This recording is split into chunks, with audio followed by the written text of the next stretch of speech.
Okay, so I am doing my stress and crisis intervention model. It's called My Storybook. That's my model. And the issue of trauma that I'm using it for is the issue of, okay, I don't like doing this video thing at all. But anyways, okay. So the issue of a phenomenon that's happening right now in the United States, which is the crossing into the United States of unoccupied alien children. And I'm not talking about children from Mexico. I'm talking about children from Central America, primarily Guatemala, Honduras, and El Salvador. So basically, and I'm only including the statistics and the issue, or the children from Central America within my study. Of course, like if we were to include Mexicans, that would be, there's tons and tons that come over. So basically in 2011, about a little under 7,000 occupied Central America, and in 2000 the number was estimated to be about 25,000. And this year in 2014, there's an expectant of 60,000 unoccupied children. So basically, why are these children? And basically, the push factors are they're fleeing their country not for the American dream, but they're actually fleeing for legitimate fears. The push factors, like I said, are civil war, abuse, gang violence, human trafficking, poverty, rape, extortion, drug rings, and some of the children are actually going to in the United States who haven't been able to come and get them because they're afraid about not being able to re-enter the United States. After 9/11, the security has been heightened. So, but yeah, so there's all these children coming over, and no one really knows what to do. Or where to keep them, because this is like where basically we have our immigration laws, but at the same time, can you send a child back to deport them back to their country when basically their lives are being threatened? So they say that this is like a really touchy area and very confusing and difficult, because it's where the child welfare, juvenile justice, and immigration systems all overlap. And with like all of a sudden all these children coming over, there's not enough agencies to take care of them. So I'm only going to be focusing on the children who are entering the custody of ORR, which is the Office of Refugee. It's the Office of Refugee Resettlement. And the kids more luckier ones. Some of the other ones end up in juvenile halls, other residential places, foster care, different things like that. They end up everywhere because there's so many of them. So basically, past like the children are supposed to be kept in the most least restrictive environment. But there is no laws that they should have any sort of legal representation or advocates. So there has been a couple agencies that have popped up, like one which is KIND, Kids in Need of Defense, which was started by Angelina Jolie. That's one of the few that were pro bono and lawyers are working with the children. At the place where most of the children are crossing in Texas, there's no law schools or anything like that. So there's not law students who can provide the pro bono work. So most of them, so when they get detained at the border, about, I think 80% or so of the children attempting to cross do get detained, or 85%. Alone. Their face immigration judge alone as well. And they it doesn't take long for them to get in front of the immigration. lawyers. So basically what they need to prove is that they have legitimate fears of going back to their home country. There's a couple different types of visa. One of them is like the human trafficking one. There's a couple different types they can obtain voluntarily go back, and some do, end up getting deported back to their countries. So, but basically, so in ORR, they have some residential centers, and they did actually come to our school in Mexico because they're looking for like clinicians. Because they have Spanish speaking bilingual clinicians. So that's how I first learned about this issue, and it was interesting because actually I've never heard about it, so it's like one of those things that's kind of kept quiet, of course. But so I decided to do, well, children like come over, they're like seeing a lot of empowerment, fear, frustration. Not only have they come from all the trauma that they faced in their home, but that they hide the trip. They face like the risks of rape, kidnapping, forced recruitment into gangs, sex trafficking rings, and death. The kids said that even though they traveled partly with like other families or adults, no one like took on the care of the minors. Some of them talked about seeing people being beat and their children stolen from them. Some of them spoke about their coyote left them in the desert for dead. Some of them spoke about or getting in once they're across the border and dead bodies. So they're also faced with the trauma from that they encounter when they're actually over to. What I hope is to reunify the child with like a family member or a friend who will act as their sponsor in the United States. So for them to get the sponsor, the sponsor has to obviously go through some background checks, interviews to make sure that the child is going to be in a safe place. Though a lot of the children, unfortunately, even though like the people who could be the sponsor for the child, to get in trouble or get deported if they take on responsibility for the child. They're often reassured to know that there's no criminal punishment whatsoever, but still many of them are too fearful to actually take on the child. So, but the hope is to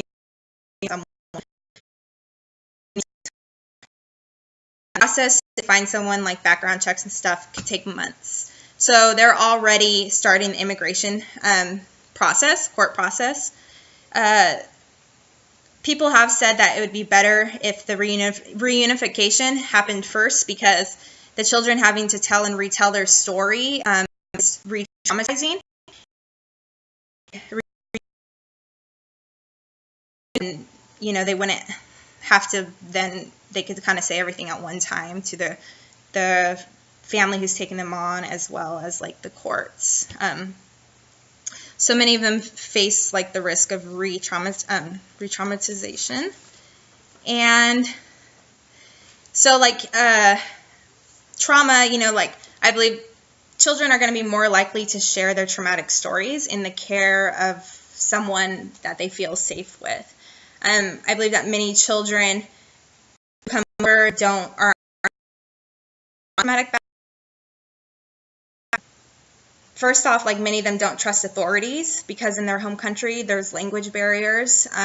Some of the children who do come over, they're from really indigenous places in Central America, and they don't even speak Spanish. So I believe that like the children, like we talked about, the trauma being like flight, fight, or freeze, and these children decided to flight. And some of the children hired the coyote to send them because gangs and stuff had kind of centered in on them and wanted like the child, or they were being a lot of extortion, and the family could no longer pay, and so they wanted to take the child. Other ones Like this one boy, he talks about that his dad was very abusive to his mom, and eventually one time he stood up to his dad, and he knew at that point because that was acceptable within his culture. So he left. And kind of like when we're talking about like the whole second order change, could have the household apologized to his dad, never stood up to his dad again, and that would be first order change, because yeah, it's bringing back some balance to the household. It's maybe, like reducing some of the symptoms, but it's not actually making a change. The system is staying the same. So with the child leaving, I believe that is like second order change, and often second order change comes after a major crisis, where the can no longer denied that. And I believe that after second order change occurs, that is when people are very, very vulnerable, because they're like treading new ground, because there's something new that's happening. And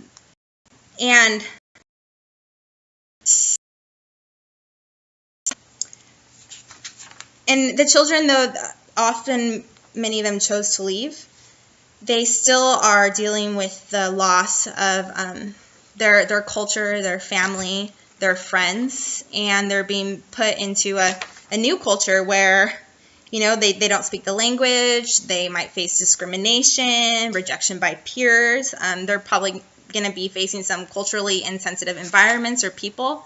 And I believe that, these minors that are coming over are suffering from post-traumatic anxiety, depression, and trauma affects like the overall well-being of a child, both physically, psychologically, spiritually, everything. And I believe that it prevents not just children, but people from making like logical responses to like perceived stressors. And I believe like when they were in their home countries, like these children were always in crisis mode, always in survival mode. And I believe like when you're always in survival mode, like you're in a constant place of like paranoia and fear, and that you're safe, and like so and psychological growth in them or in any human being. And I believe that they start to no longer trust their intuition, and that the line between right and wrong. So I believe like it changes their view and experience of every event going forward throughout their lives. So obviously their families back home are traumatized as well. And these children they decided to do something different about it than the family. So with kind of talking about the first and second order change, and like my idea of trauma and the system, and so like I said, the children don't start the coping process until they're in a safe place, but I do believe that the process can be kind of pushed along if they at least are bonding with like one adult. And that's kind of like what we talk about resilience. Like a lot of research about resilience says that if someone bond, a child can bond, that's all done to like, build the attachment bond, and be resilient. So I believe like that is really important for these children. So yeah, I do believe that the bonding between the child and an adult can move along even in residential care. So, and like for their families back home or wherever, and I believe that is even more tricky, because how can someone cope if they're not all in and like feeling safe? And I don't think they can. I don't think that a family can, the whole system can deal with and cope with trauma, if not every system safe and trustworthy. And a lot of these kids, like, how it's hard for them to then start to feel safe, even if they were still in their home country with their family, even if the dad were to stop drinking, or some, like the boy we were talking about before, and stop abusing them, because there was already in the be a lack of trust there. And I believe that's definitely like hard to regain. So not only do they have like the whole culture, the whole country they live in is traumatic for them, their families are traumatic for them, and just there's a lot going on. And so I think that for, if one person in a system is facing trauma and the others aren't, and it's like from outside trauma, the family needs to remember to love. It kind of goes for these kids, care, or if they're with their sponsor, like they need to be patient, loving, and understanding. And I think that for a lot of people in a system, when there's a traumatized person in the system, that the others naturally push the person to get better, because they kind of start to feel desperate, seeing that there's someone within this. I think that the coping process is best handled under the care of a professional who can, like someone outside of the system who can guide them.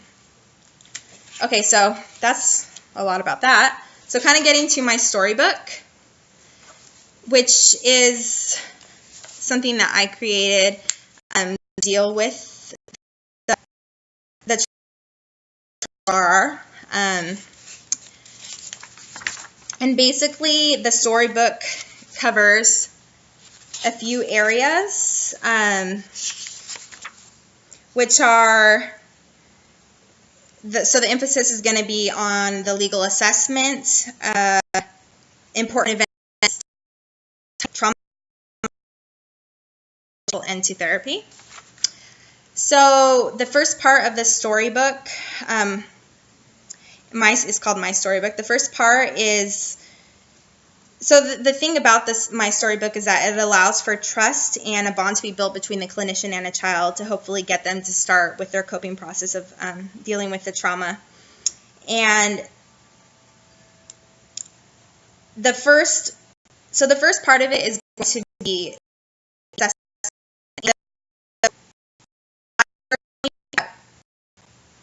it's difficult to assess a child before there has been a therapeutic alliance for the way the law states time built for the assessment. So I kind of am working with that idea, that's going to happen, and I'm trying to incorporate that the best I can into the storybook.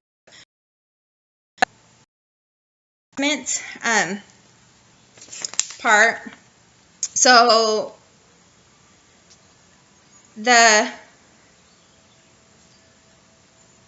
so the whole storybook is going to kind of be loosely structured and catered towards each child's individual needs. So the first is to assess the child's development. This assessment is going to serve the purposes for the trauma assessment, degree of trauma, developmental level, risk screening, and legal questioning. First part is the child to draw a picture of their life back home and starting to ask them some questions. And this is going to be because it needs to be proved that the child has legitimate fears to go back home to be able to stay in the United States. And so I believe that can be done through this picture and questions. Step, prefer to be because of the way the law works. It's just not going to work like that. Because there is not really a whole lot of time. They see the immigration judge almost immediately. So the second step is to explain to the child the process of the storybook, and that it's going to help them express feelings in a safe manner, and they're able to tell the story. Therapist for the child before moving forward. The child wants to participate before moving forward. And then I think another thing will be since it does, I do want it to be like catered towards the child, so they can, have a little bit of control of it, control of their lives. Many of them don't have any control of their lives and have. So whether they want paints, crayons, colored paper, magazines, line paper, whatever, pencils, stickers, different things that they want. So basically for them to be like a director of its creation. And hopefully that can also start the motivation and engagement process. So the third step is to establish trust and build a therapeutic alliance and engage the child. So this is going to be done by focusing on here and now. I don't want to get into the dilemma just yet. So the first activities of the storybook could be like recent positive events, such as like an outing or an activity, a new friend, a page for like their favorite sport.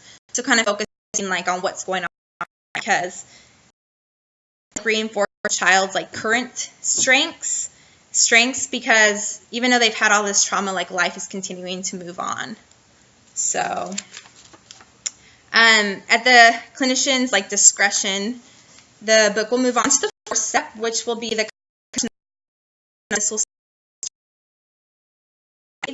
and then asking them about their first memory. And this is going to start the establishment of the timeline and the chronological events in their life. I do believe that it's important for a child to as accurately remember, their life. And unfortunately, many of these children aren't going to have pictures and things. So I believe that also taking a picture of the child, also having any documents you can add in for like the current time moving on. I think that can be important for them to have some documents, since many of them aren't going to have birth certificates and things like that, just to help them have accurate memories in the future.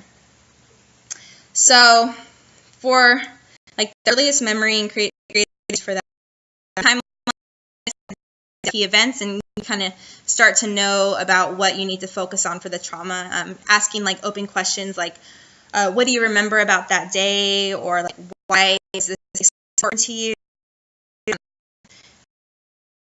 And it gives the child the opportunity to communicate and talk to you about it if they feel ready. So it's going to be important for the clinician to pay attention to nonverbal cues and the moving too fast into the trauma, and they're not ready to tell their story, then you can bring it back to the step before, which is the here and now. And you can maybe create some pages in the storybook for like lists such as like favorite things, what I like to do, my friends, and then attempt the timeline again when you feel that the child is maybe opening back up. So like one thing, a page in like the little things, these are obviously not, I didn't spend too much time, but this is like the wheel of important people. So this is where you can maybe take a picture of the child, put them in the middle. I don't know if you can't really see it. And then, you can put like, they may not have pictures, but they might have names of the important people in their life. And this is just, for their memory and for them to just acknowledge. And